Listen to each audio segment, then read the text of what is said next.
Hello everyone, I'm Bleed Carswell and welcome back to another video. Now, as you can probably see, today we've got quite an exciting thing on the channel. We have the 5th generation Vauxhall Corsa.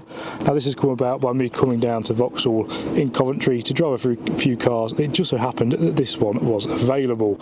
Now I've not had this car for long, and as you can see I've kind of abandoned it in a car park, so this isn't going to be the best video in the world. I just wanted to give you some quick first impressions.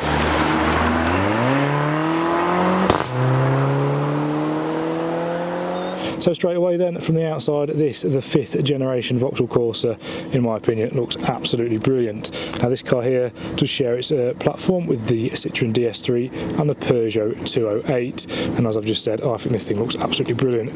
Come around the front and you'll see this car looks nicely low, wide and squat, which I think it just looks brilliant compared to the last generation Corsa. Unfortunately, I did know I was coming down here today. I didn't know what cars I was going to be filming, so I haven't been able to plan an awful lot. So I think what I'm going to do is I'm going to walk around the car, I'm going to shut up, and I'm going to voice over some bits just so I don't spoil it by giving you the wrong information. So yes, I'll probably catch up with you shortly, but for the time being, let's hand over to Voiceover Blee. Thank you, Past Blee. So where do we start with this, the brand new Vauxhall Corsa? Well, as already hinted at, this car sits on the new common modular platform which it shares with the Citroën DS3 and Peugeot 208. Now, so on the subject of the 208, if you fancy watching my video featuring that car, the link should be appearing in the top right hand corner of your screen now. Anyway, back to the Corsa. This new model is said to be 10% lighter than before, starting at only 980 kilos.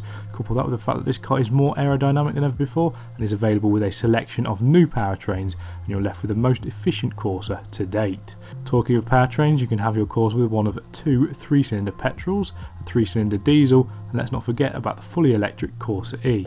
So at this point in the video, I don't know what I've said yet, but I'm just going to chime back in because I believe this is the SRI model, as I think all of the first sort of press cars are.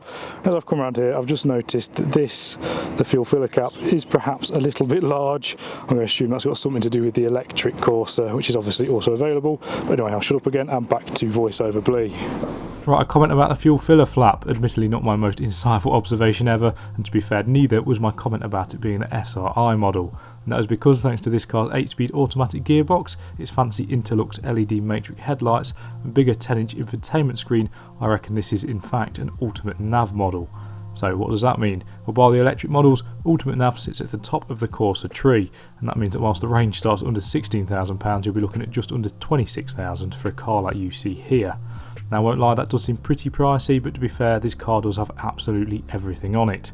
Realistically, I think if you're in the market for a Corsa, then you won't be wanting one that is this specced up. I mean, it's even got massage seats, for God's sake.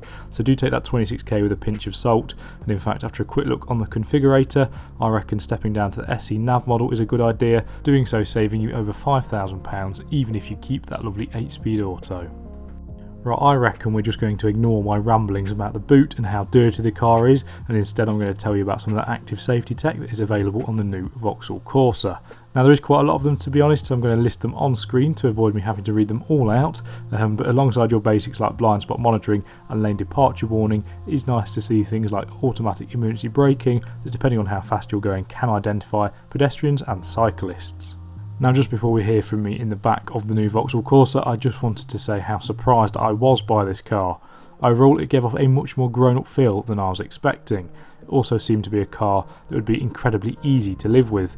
Now, that might sound a bit silly, as you'll struggle to find a car on sale today that isn't easy to spend time with day to day, but the engine and gearbox combo in this car was seriously impressive and made driving about a breeze. Like I said, this car seems like a very grown-up supermini, and it almost feels like a car from the class above. So I will try and get a tripod set up over there just so you can see how I fit in here, but for the time being, this seat is admittedly quite far back, but I'm 5'11", and I don't know if you can see, but I have some knee room left. How am I going to do selfie cam here? Let's try and do this. Can you see me? I'm not sure, but I do have a bit of headroom, so yeah, 2 adults back here would be fine. Now, whilst we're here, let's have a peek through into the front.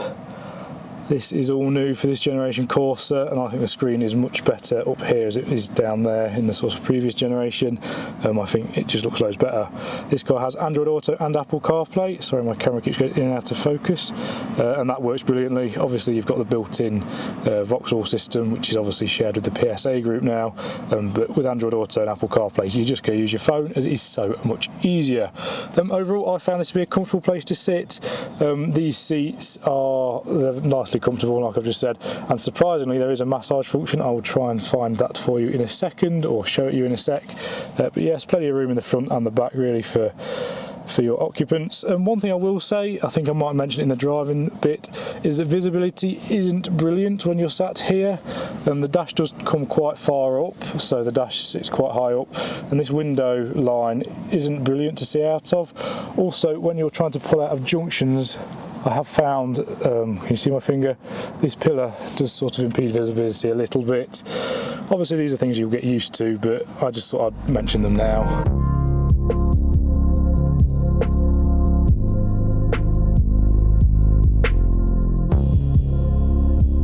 So here we go, the front. Let me just show you where the surprise massage function was. Down here, really.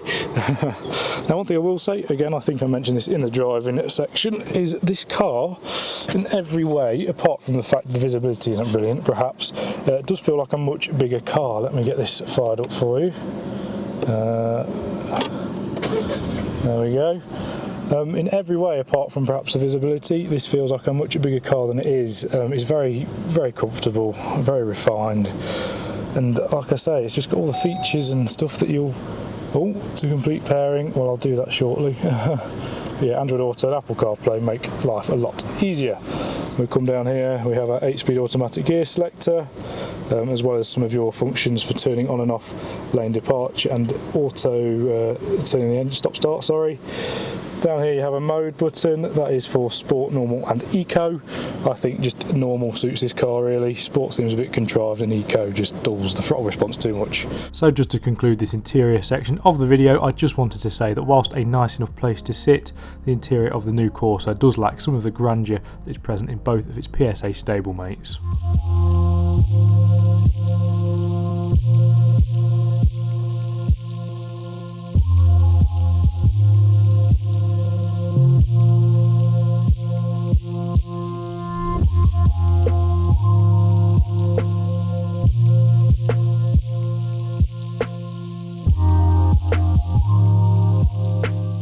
As well as being a bit of a revelation on the outside and the inside, the 5th generation Vauxhall Corsa is also mightily impressive to drive. I have to admit, my first impression of this car, which was probably about half an hour ago, was just how grown up this thing feels to drive. Now, I don't know if I mentioned it at some other point in this video, I'm filming this in a weird order, but the spec of this one is a little bit of a mystery because I don't know it for all that long, but I'm fairly confident this is the higher powered of the two 1.2 litre petrol engines. That means it has 100 horsepower and it is mated to this, well, it could be mated to the 6-speed manual. This one in particular has the 8-speed automatic gearbox.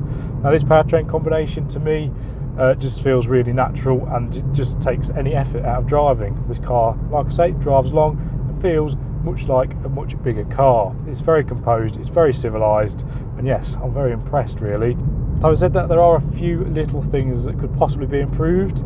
On the whole, this car's comfortable enough. You've even got like a massage function in the seat, which I was not expecting.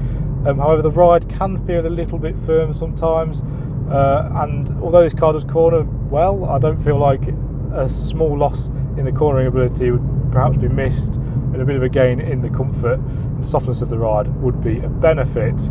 Other things, well, you can change gear with these paddles behind the behind the steering wheel. Like I say, it's an 8-speed box. However, I don't really see the need to. I also don't really see the need to push past 3,000 or 3,500 RPM. This car is much better suited to the lower RPM and just sort of cruising about at sort of mid-throttle being the maximum. When you sort of push past that, it does start to sort of scream and get a little bit, well, I don't know, just a little bit less composed than it is when you're just cruising about. Performance on the whole, though, is more than adequate enough for a car of this size. A couple of the little things I've noticed whilst driving it. Visibility out the back isn't brilliant. You seem to have a very small opening, and it also feels like it's miles away, which doesn't really make much sense because this isn't a big car. And other than that, what can I comment on? Steering's nice, big fan of the steering, it's weighted really nicely, which is always good. Yeah, this 5th generation Vauxhall Corsa has really surprised me on the road, and my overarching impression, ignoring any of these small niggles, is just how composed and grown up this feels for a small car. It's nothing like the Vauxhall Corsa I learned to drive in about 8 years ago. This is a real step on, and I'm very impressed. I should also probably mention, whilst I'm in here, the active safety tech. There is quite a lot on this car, so I'll probably put a list of it on screen now. It's always good to have those on a car in 2020. So yes, those have been my sort of first impressions from a sort of short drive in the brand new Vauxhall Corsa. What a cool little car, looks great on the outside, the inside's funky, and there's lots of connectivity, which is what you want in a car like this. It's also more than comfortable enough, massage seats, yeah, nicely trimmed, nicely spec'd, nice build quality, a bit plasticky there, but who really cares? And the drive, like I've said, very impressive. Obviously you can get an electric version as well. So yes, that's been my quick first drive impressions of the new Vauxhall Corsa. I've been Blee, thank you for watching. Please remember to like, comment and subscribe, and I'll see you in the next video.